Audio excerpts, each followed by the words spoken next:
That's how I became this sober vet. Yo live, yo live, yo live, Our mission is to normalize sobriety with veterans who are using and abusing substances in a harmful, self-medicating way.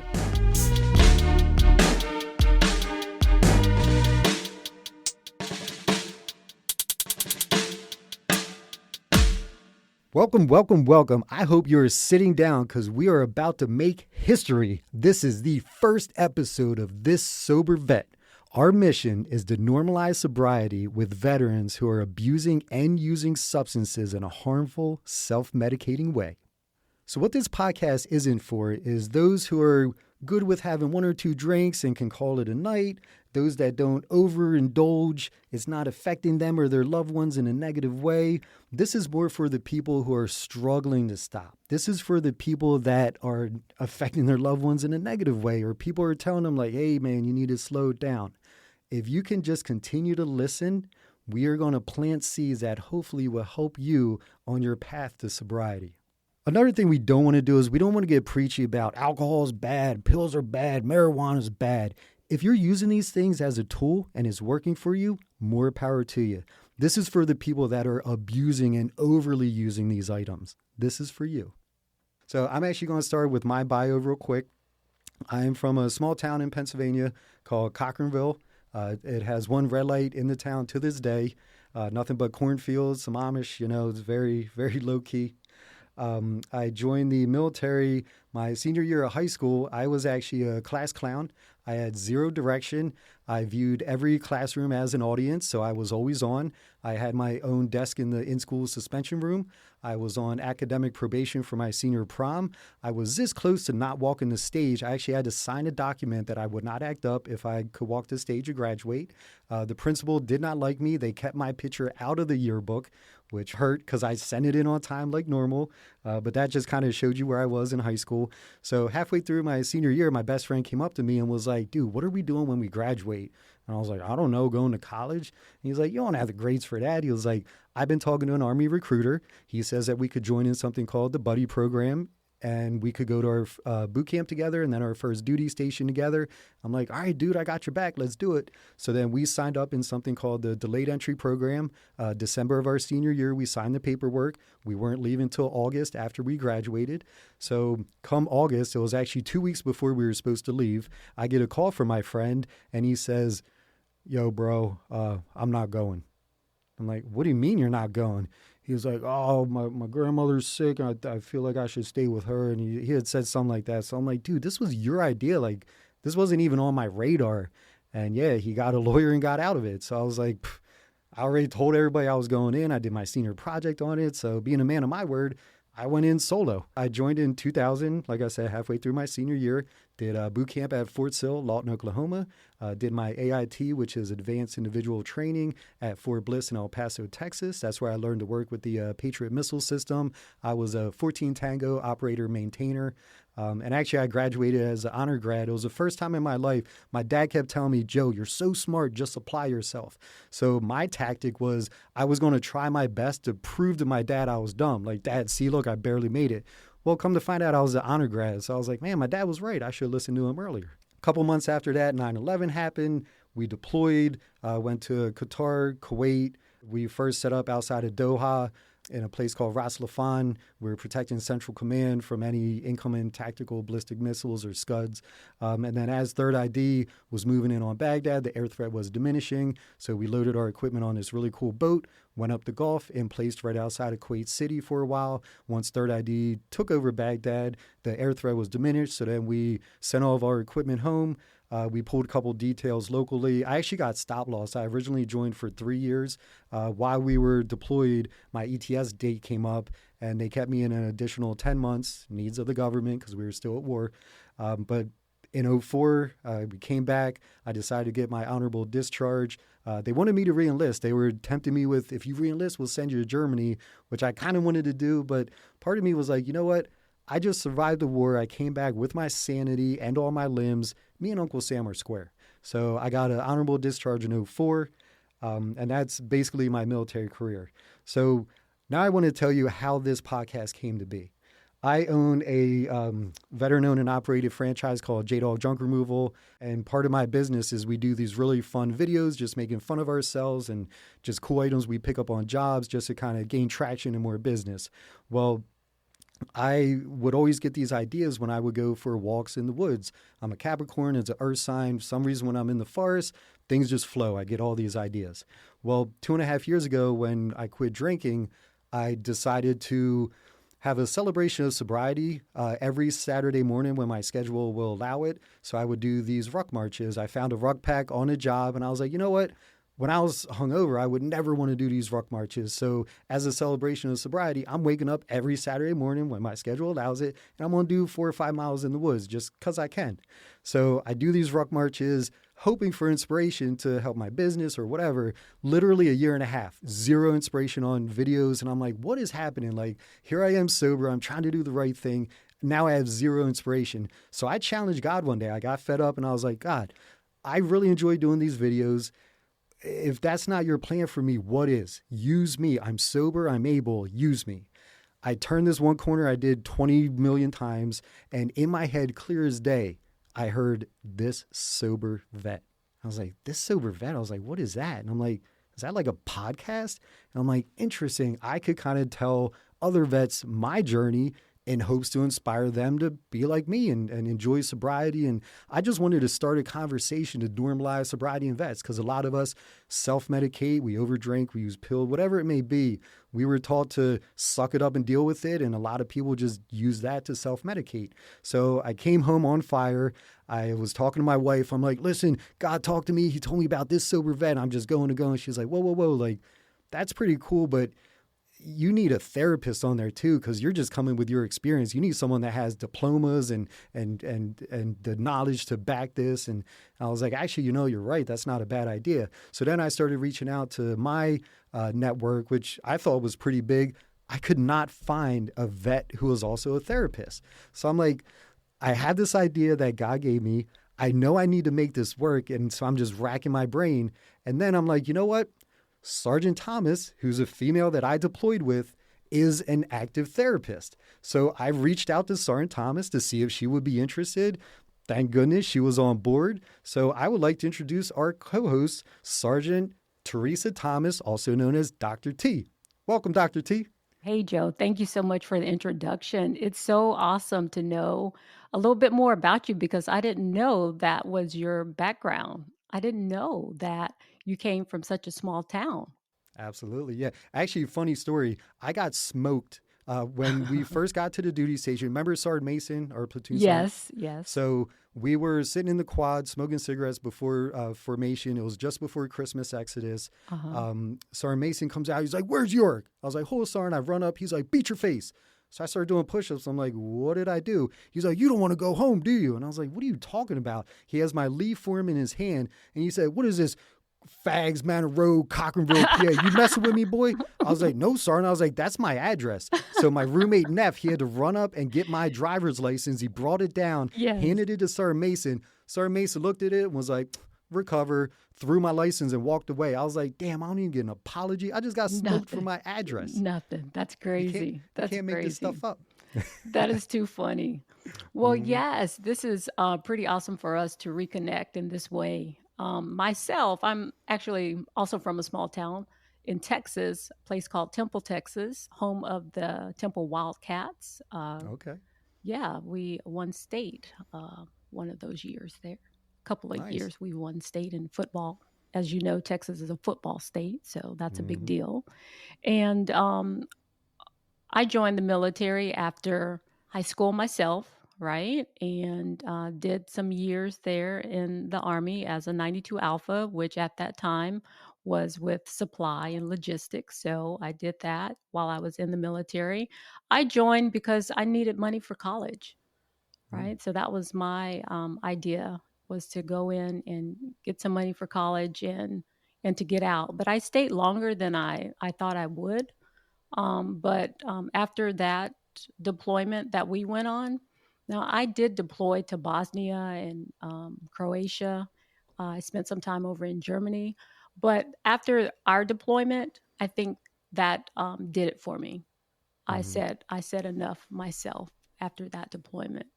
Right. But went on to get my degrees. And so, I'm an Army veteran turned mental health therapist. And, I'm here to share insights, stories, and strategies for navigating life's tough challenges, continue for us to dive into real conversations and hopefully provide some expert advice and some tools that we need to thrive in today's world. So I'm excited to be here with you, Joe.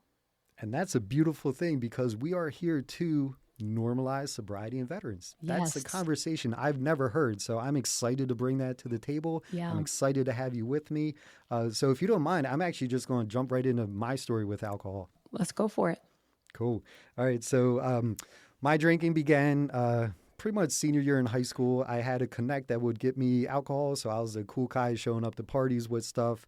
We would have keggers in cornfields. I remember this one place called Country Lane where it was down in a valley. No one could see us. We pull up with a keg, sell the solo cups for $10, just hang out and do our thing. After it was all just normal high school stuff, drinking and everything. Well, when I joined the military, and we were stationed at Fort Bliss because we were so close to Juarez, Mexico. Oh, They yeah. made, like in Mexico, you only had to be 18 to drink down in J-Town. So they made the drinking age on post 18. So here I am in El Paso, an 18-year-old soldier, Yep. no parental supervision. I'm like, wait, I can drink whenever I want. So I'd run Hmm. down to the Class 6. We would buy King Cobra 40 ounces because they had the wide mouths. We bring it back to building 2479. We will play Edward 40 hands. For those of you that don't know, that is where you take two 40s in each hand. Your battle buddy uses duct tape to strap them to your hands. You proceed to drink one as fast as you can and then smash it on the ground, pull it off so then you can access your zipper because by that time you had to pee so bad, and then you get started on your next one. So Good that was grief. just one of the many drinking games that we would play in the barracks. And Sergeant Thomas, I'm going to be honest, I used to get white girl wasted in them barracks. I know Building y'all did. I 2479. know y'all did. Yes, it was a Yeah. blast. Yeah, Yeah. we had a lot of fun. We even dubbed ourselves Alcoholics Defending America, which is a play on the Air Defense Artillery. Yeah, and I don't know if you know this. So one night we were drunk in the barracks. We were beer bong, and we are like just the stupidest white thing to do. It's like, dude, we should get matching tattoos. All right, what do you guys want to get? Like, we always beer bong, so let's be the beer bong brothers. So we went out that night, and there's two other people in the world that have this tattoo. It says B3 for beer bong brothers. Who was Dumbest it? shit ever. Who did It it? was Taylor and Horn. I don't know if you remember Taylor and I Horn. do. Yeah. I do. So, Oh isn't my that gosh, that ridiculous? is Yeah. crazy. So crazy. So nowadays when people ask, sometimes I just make it up. Like I'll just make up some word that has 3 B's in it, because Beer Bong Brothers is so ridiculous. J-Dog is your local veteran-owned and operated junk removal company. We do everything from a single-item pickup to a full estate cleanout. We also do small demo, sheds, playgrounds, jacuzzis. Our pricing is based on volume. Estimates are always free. We also do our best to keep items out of the landfill. We have a warehouse in Willow Street where we take repurposed items. There we are able to donate to veterans in need, and the last Saturday of the month, we open it up to the public garage sale style so everyone can enjoy these items. Put some local veterans to work. Call J-Dog today. 844-GET-JDOG or 484-467-1424. Drinking, actually, I don't know if you know this, drinking got me in Article 15 when I was in. I don't remember you getting to Article 15. I tried to keep it low and under the radar. So for those that don't know, Article 15 is when you get in trouble in the military. It's kind of like I got demoted, I got dropped a rank, I had to do extra duty for 90 days. But here's what caused that. So we had an influx of soldiers come in, and if you were E4 or below, and if you had your own room in the barracks, first sergeant was like, hey, anyone without a roommate, get a roommate, or Monday I'll give you a roommate. So me and Voss looked at each other, was like, yo, you want to bunk up? We're like, yeah, absolutely. So all weekend we combined our rooms, made the bunk beds, we got it all decked out, and our room looked really nice. Like, I don't know if you remember, but our room was the spot, like where all the parties Got were, it. all the hangouts. Okay. So when we were done on Sunday, it was probably like 2 o'clock Sunday afternoon, Voss was like, hey, I'm going to head down to Class 6 because we got to christen the room. I was like, all right, cool. So he comes back with a bottle of 151 and a 2-liter thing of Coke. And I'm like, what is this? Because mind you, it's Sunday. We had PT 0500 Monday morning. Yes. So he's like, all right, here's the rules. We're going to make one mixed drink, one 151 and Coke, and then we're going to take a shot every 15 minutes till this bottle's gone. I'm like, dude, he's like, bro, we got to do this epic. I'm like, I was an idiot. So I was like, okay. Yeah, that sounds about right. Okay. Dude, so we started drinking. Yeah, show me and doba. yeah. Next thing I remember is it's Monday morning, and you remember the barracks room where there are 2 rooms connected by a Jack and Jill bathroom. Yes. Sergeant Diaz had come in to wake everybody up to like start buffing the hallways and do our normal morning routine. We didn't wake up. Voss was hugging the toilet in that Jack and Jill bathroom. I was laying in my bottom bunk next to a pile of vomit. So Sergeant Diaz came through Neff's room, sees Voss, and was like, get up right now. Walks in, sees me, get down to formation. Don't even change out your civilian clothes. We're like, oh, crap. Man. So we go straight down to formation, feeling like death, looking like death. And we everyone left for PT. He kept us back. He drove us over to William Beaumont, got us both blood tested. My BAC was like 1 point something. It was like, it was 1.6. It was bad. Yes. And this was the next morning. So then we both got popped for drunk on duty. That's how we got our Article 15. And this is how dumb we were. So on extra duty, I think I passed the statute of limitations, so I can't get in trouble for this. So on extra duty, on the way there, whatever NCO Sergeant Joe Sergeant, whoever would take us there, we'd stop at the Class 6 to get Gatorade, something to eat, blah, blah, blah. Me and Voss would go in the back and buy these little airplane bottles of alcohol, put them in our pockets, and then whenever we got to where we were doing site beautification, we'd grab the weed whackers and say, hey, sorry, we're going to start back there and then just work our way here. And just so we go back up. there, pound these bottles, like, wow. And we're on extra duty for drinking on duty. It's the stupidest thing ever. But you know what? You know what? That is that type of behavior. That's part of that behavior. Right. So again, that shows you my situation with alcohol. So then when I got out, I was 21 years old, so then I could drink in the civilian world, but I've been drinking heavily since 18. Yeah. So I would drink when I was happy. I would drink when I was sad. And the more you drink, obviously, the more your tolerance goes up. Yeah. So back then I was mainly drinking like domestics, like Bud Light, Miller Lite, doing shots or whatever. Well, my little sister started working for a local craft brewery. I've never been into craft beers before, but one time she took me on a tour, and we got to see the bottles being filled and all the ingredients, and it was the coolest tour ever. And as we're watching the bottles fill, I look in the corner, I see these stacks of cases of beer, and I'm like, what are those? And she's like, oh, those are low flows. So like if it's anything less than 12 ounces, 10 ounces, 8 ounces, they can't sell them, so they just kind of put them over there. And I'm like, well, what happens with those? And she was like, people take them, whatever. I was like, can I take some? And she was like, yeah, absolutely. So I grabbed a case, brought it home. There were like Pilsner, IPA, like different beers I've never tasted before. Yeah. So I cracked one open, drank it. I'm like, oh my God, this tastes like a pine tree. Like, what is this? And I looked at the label and it was like 7.6%. So I'm like, wait, this beer has the power of 3 beers in 1 beer? I was like, sign me up. So I like made myself like these things because 1 beer would get you there. And yeah, it was just. Did you actually like the taste of beer? Not that beer in the beginning. Like I said, I forced myself to because I liked the feeling it gave me. Gotcha. And then after forcing myself, then I kind of enjoyed it. And now whenever I would go anywhere, like, oh, what's the local IPA taste like? So then it became part of my fabric. Me and my friends would exchange beers. Like it just became part of me. So it got to the point where after drinking like 3 or 4 of those beers, it wasn't enough. So then I started hiding liquor in my house. I would run downstairs, take shots in between drinks, whatever. And then I would drink. I started drinking just on the weekends. Then I would start drinking during the week. Then it got to the point where my wife was like, listen, you're doing way too much. Like you're snoring at night. You're looking visibly drunk in front of our kids. Like this is, we got to dial this back. Right. So she's like, how about this? Let's limit you to 3 beers. So that way you can still drink, get your buzz, you're fine, but you're just not going too far. So I was like, oh, yeah, I could do that. Nah, my addiction wouldn't allow that. So what I would do is in front of my wife, I'd only be drinking 3 beers. But as I'm walking around the house doing stuff, I'd run downstairs, sneak a beer, pound it real quick, or take another shot, whatever. So I would still be getting way more drunk than I should have been on 3 beers. And finally, she caught on. And it really came to a head because I would come back from like networking events, slurring my words and just making very bad decisions as most drinkers do. Yeah. So it got to the point where she sat me down and was like, look, it's either the alcohol or us. She gave you an intervention.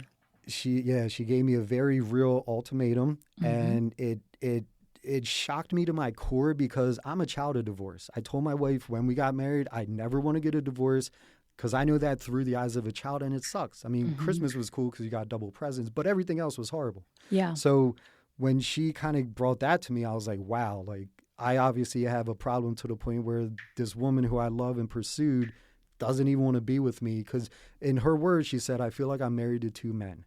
When you're sober, you're the best. I love you with all my heart. But once you start drinking, you get this look on your face, your eyes get low. And she's like, and then I avoid you. Like I fear the weekends because I know you're going to drink. And it was just this whole thing.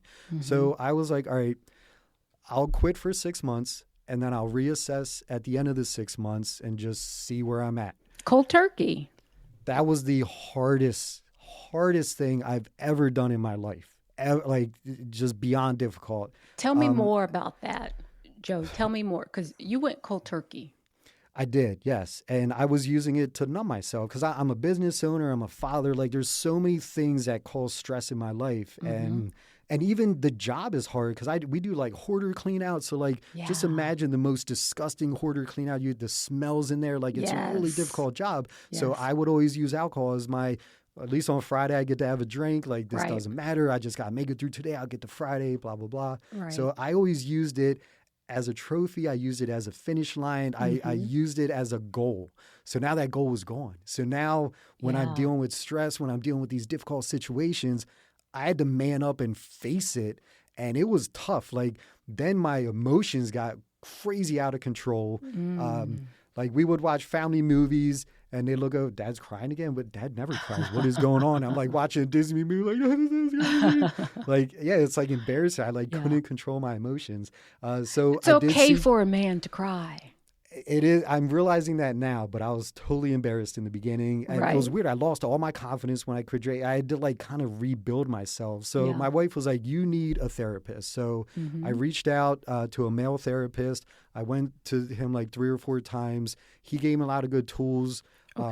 He told me one thing was whenever you're really thinking about drinking or you need a drink or have to have a drink, say, all right, I'm going to make it through today. And if I make it through today, my reward will be tomorrow I'm going to buy a beer.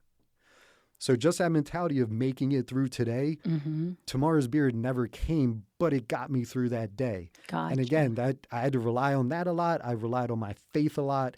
And then my wife actually took me to an AA meeting, and that was full of a lot of people that have really hit like rock bottom, where thank God I didn't get that deep into it. So when we left that meeting, I looked at my wife and I was like, is that how you view me? And she's like, no, you weren't that extreme, but you were heading that direction. So like that was another realization, like, wow, like here I was doing this internal selfish thing that I enjoyed, but I didn't realize how negatively it was affecting everything outside of me. Outside of you. Yeah. Do you know what that reminds me of when you talk about the reward, from working and then having that reward on the weekend, like when we used to have our field problems.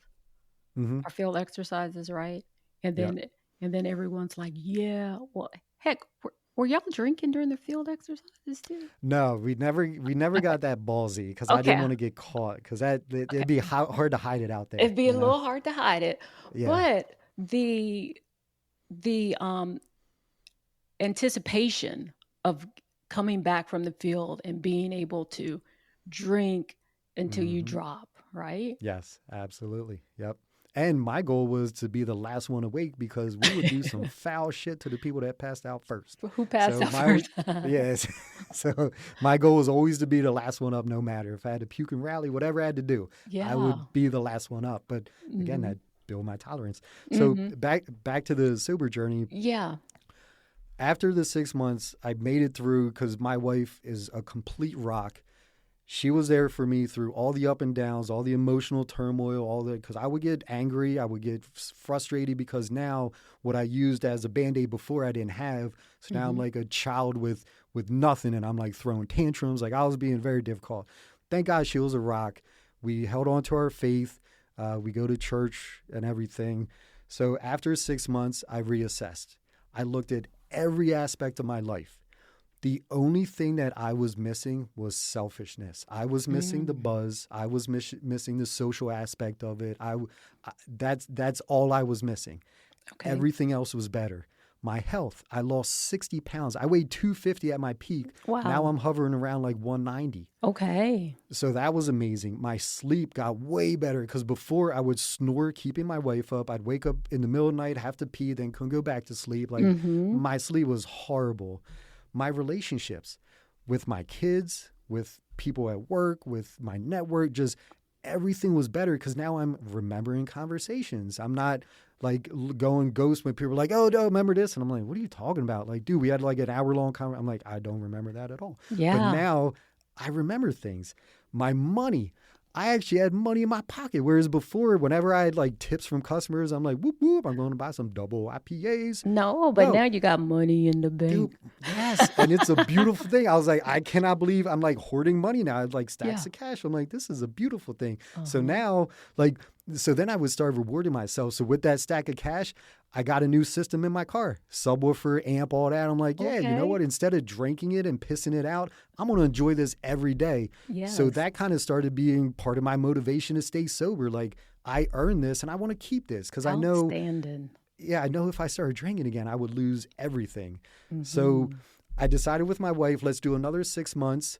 And once that year hit, I was like, I'm never going back. I haven't waken up hungover in forever. The amount of times that I fought with my wife drastically reduced. And we kind of almost fell in love with each other again, which was so cool. That's awesome. And our kids see that now. So now, instead of like, if I continue down that path, I could have ended up in jail. I could have got a DUI, lost my business. I could have ended up dead. You never know what could happen. And my kids could be like, wow, well, dad ain't shit. But now that I'm sober and I'm doing good and everything's positive, they're like, wow, my dad's the shit. Like, look at him. Yeah. He turned it around. He's now the patriarch of this family. Right. He's a man to his wife. He's a man to us. He's a provider. He's showing us that no matter what you're going through, you could stand up to it and make a change. Awesome. And I tell people this all the time, like, I've done something that no one in this world could say they've done. I beat Joe Yurick. Nobody can say they've done that, but I have. It was the hardest thing I've ever done, but I beat Joe Yurick. And that's why I sit here today so confident and so excited to share my story because I want others to experience. Dude, I see it all the time. We all self-medicate. We all like... A lot of my vet friends are so just swollen and puffed up just from all the beer intake, the yeast. Like, it's hard to watch. And now that I'm on this side of it, that's why I wanted to start this podcast. Because I'm telling you, by starting this conversation of normalizing sobriety in veterans, this could change the world. Because look at what it did to my family. Yes. And if we could do that to other families and touch other people in that way, Sergeant Thomas, I'm telling you what, it's going to be amazing. It is. It is. Are you or do you know a veteran who is struggling with substance abuse that could use some motivation? Have them tune in. Look, they won't change until they're ready to, but if we could cause a crack in the dam, it doesn't hurt to listen. If you are a sober veteran that would like to share your story in hopes to inspire others, please contact us at thissobervet.com. Show notes and more info could be found at thissobervet.com, and be sure to check us out on social media. We'd love to connect with you. Joe, I gotta know because this is something I'm sure a lot of people have been contemplating, but thinking, oh, it's gonna be too hard. It's gonna be too hard. What were some of the biggest challenges that you faced in early recovery, and how did you handle them? So I would say some of the biggest challenges were just literally me, just dealing with my emotions, where normally I would revert to whatever this is, I'll deal with it this Friday and I'll just drink it away and not worry about it again. Yeah. I didn't have that option, so I had to face stuff. And that's why I feel like in the beginning, I totally lost my confidence because here I am with no armor facing this. Yeah. So I've relied heavily on my faith. I prayed a lot. I relied heavily on my wife. I would listen to podcasts of sobriety, listen to other people that have been through it. And I would actually look at pictures of myself when I was drinking or passed out, because my wife would take pictures to show me the next day and yell at me. Yeah. And I would go, is that what I want my legacy to be? Is that what I want the world to know Joe Yurick is? And I felt deep shame. I felt a lot of guilt. Yeah. And that really hurt me to my core. And I was like, you know what? I'm better than that. I'm way more than that. And I need to show the world that I'm better than that. Absolutely. So I really would just dig deep and just push through. And I thought a lot about in the Army and the intestinal fortitude it took to get through a lot of the shit that we went through. Grit. Yeah, I would tap into that. And then again, it's just the positive reinforcement from my family and my kids. Like my kids, like totally were now looking up to me, spending more time with me. I'm having inside jokes with them more than ever. Like just these relationships would just fill my bucket and I would just rely on that. Again, though, and I'm still working on my emotions. My emotions were crazy out of control. Okay. Crazy. So I'm still work on progress with that. That I still struggle with. Okay. And I can understand that that's going to be something that you'll work with day after day after day, right? That's a process. That's a process in itself. Have you noticed any positive changes in your self-esteem and confidence since starting recovery?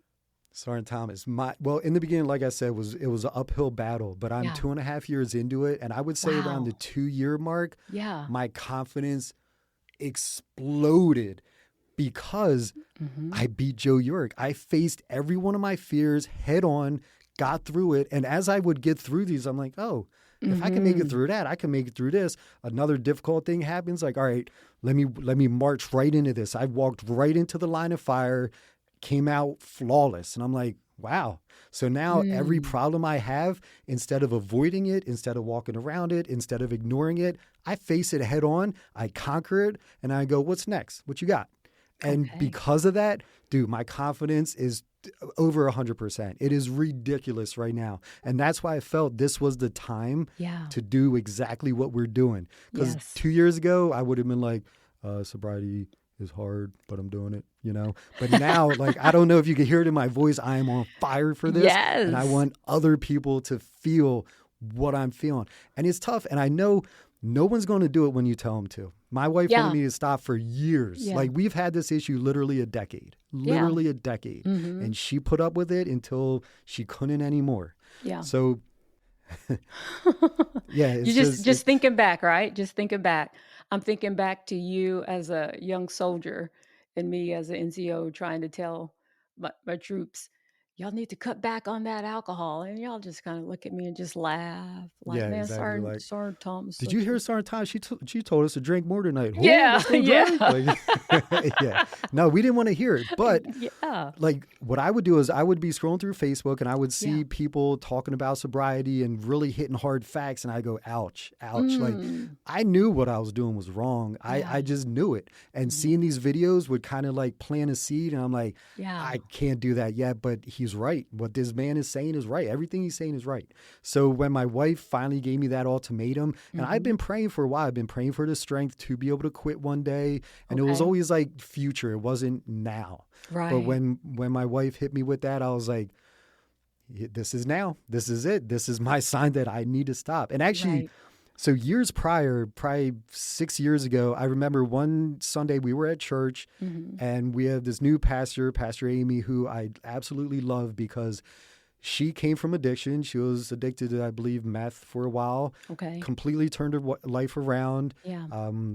Totally followed the Lord. Now she's on fire for God. She's our senior pastor at church. And her sermons just hit because she's been through hell. She like made it through kind of like where I am now. Right. That's how she was coming with her sermons. And I'm like, she has a spark in her that I want. I'm like, I see what she has and I want that. So like all these seeds were planted, but I wasn't ready. I didn't want to make that leap because I was so used to, I'm 40 now. Since 18, I've been drinking, you know, like it was a part of my fabric. But thank God my wife was strong enough to give me that ultimatum and kind of put that in my face. Like, no, you need to stop now or you're losing this. And that was enough to scare me straight. And thank God it did because everything is so much better on this side. Oh, it's That crazy. is awesome. That is Yeah. awesome. I'm so glad to be here and to be able to see you on this side also. To see you Amen to on this that. side of things. What advice? This is my last question because I could just keep going on and on, but my last question, what advice would you give to someone who's considering starting their own journey toward recovery? What would you tell them?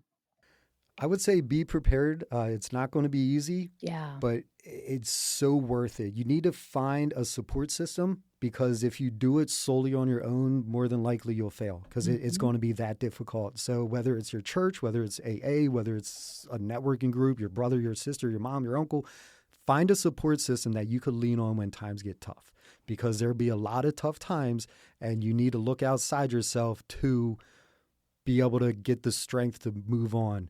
But Yeah. please know and listen to our podcast, listen to stories of these other people that have been through it. Because if we can do it, you can do it. Our strength is in our choices. And every day I choose to be sober. And Yeah. because of that choice, I'm surrounded by positivity and such beauty that I never even noticed before when I was drinking. Yes. Yes. Awesome. Awesome, powerful, powerful story and journey that you are continuing day after day after day, right? I'm so proud of Absolutely. you. Thank you so much. This is so cool. So, for all you listeners, I haven't seen Sergeant Thomas since 2003.